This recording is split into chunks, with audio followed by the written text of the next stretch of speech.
এত বড় পরিবার, এই পরিবারের মধ্যে কোন দিক দিয়ে কোনো বিরাস্তা দুষ্কৃতিকারী ঢুকতে পারে? নদী, মানুষ, মাটি সবার ভিতর থেকে জাতীয়তাবাদী শক্তি উৎসাহিত হয়। জাতীয়তাবাদী শক্তির যারা প্রতিনিধি, জাতীয়তাবাদী শক্তির পক্ষে যারা রয়েছে, যারা অপশক্তির সাথে আপোষ করতে জানেন না, যারা অন্যায়ের সাথে আপোষ করতে জানেন না, তাদের সাথে জনগণ থাকে। তার প্রমাণ আজকে এই উপজেলায় এত বড় জনসংযোগ। আমার বিশ্বাস আজকে কত ধরনের ষড়যন্ত্র,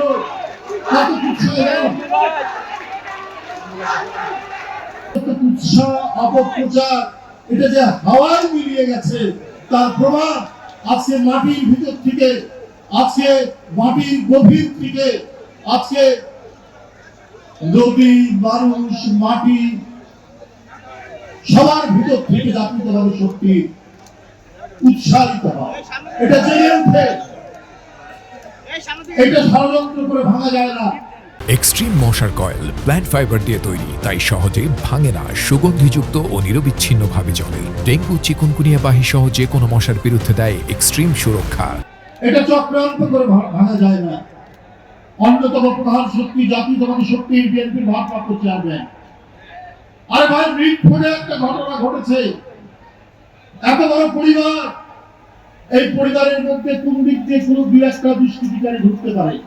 কিন্তু কথা হলো, এই পরিবার এমনি আমাদের যে সামাজিক পরিবার, এই পরিবারের মধ্যে অনেক ভাই আছে, অত্যন্ত ভালো মানুষ আছে না? অনেক ভাই আছে একেবারে ফেরেশতার মতো, আবার অনেক ভাই আছে মাদক শিবির, দুষ্ট।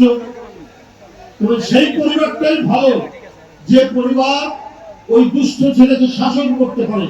আমি এমন দেখেছি মাদক শিবির ছেলেকে বাপ নিজেই জেলখানায় পাঠিয়েছে। এটাকে ঠিক করা যাচ্ছে।